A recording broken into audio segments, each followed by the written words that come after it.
राधे राधे दोस्तों, आइए जानते हैं भगवान शिव के द्वारा प्रदान किया गया हमारे घरों के ऊपर लगा दानव का चेहरा एक नजर बट्टू नहीं है, बल्कि तब से लेकर आज तक वो हमारे घर के और इस संसार में व्याप्त सभी प्रकार की बुराइयों को निगलता आ रहा है। आइए जानते हैं इसके बारे में विस्तार से और इसकी उत्पत्ति कैसे हुई, इसे घर के दरवाजे पर ही क्यों लगाया जाता है और इसका अन्य शरीर का भाग क्यों नहीं है, सिर्फ मुख ही हम क्यों लगाते हैं। इस राक्षस का नाम है कीर्तिमुख।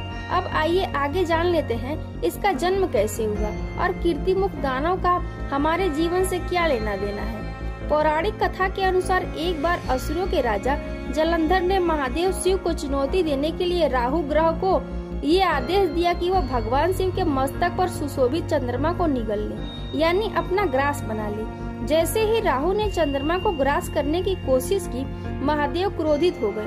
उन्होंने अपनी तीसरी आंख खोल दी। इस आंख से एक भयानक दानव उत्पन्न हुआ। महादेव ने इस दानव को राहु को खा जाने का आदेश दिया।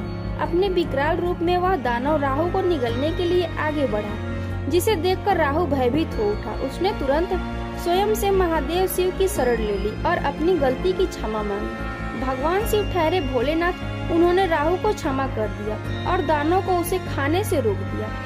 इसके बाद दानव ने पूछा कि अब मैं क्या करूं?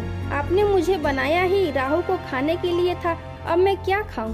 तब महादेव ने कहा, तुम खुद को खा लो। तब उस दानव ने अपना ही शरीर खाना शुरू कर दिया। उसने अपना पूरा शरीर खा लिया था, केवल 2 हाथ और चेहरा यानी मुख ही बचा था, लेकिन उसकी भूख खत्म नहीं हुई थी। उसने महादेव से पूछा कि अब मैं क्या खाऊं? भगवान शिव उसके भक्ति, निष्ठा और तत्परता देख बहुत प्रसन्न हुए और बोले कि तुम एक यशस्वी मुख हो। आज से तुम कीर्तिमुख के नाम से जाने जाओगे। तुम्हारा आस्थान देवताओं से ऊपर होगा और अब से तुम इस संसार और लोगों में व्याप्त पाप, लोभ और बुराई इन सबको खाओगे। तब से कीर्तिमुख का मंदिर और घर के द्वार पर और भगवान की मूर्ति के ऊपर दानव मुख रूपी कीर्तिमुख को स्थापित किया जाता है। वह तब से इस संसार में व्याप्त सभी प्रकार की बुराइयों को निगलता आ रहा है। हमारे घरों के ऊपर लगा दानव का चेहरा एक नजर बट्टू नहीं है, बल्कि हमारे अंदर शुभता और अच्छाई को बढ़ावा देने का माध्यम है, जो भगवान शिव ने हमें प्रदान किया है। साथ ही यह इस बात का संकेत देता है कि यदि भगवान से मिलना है तो क्रोध, लोभ और बुरी नियत को छोड़ना होगा।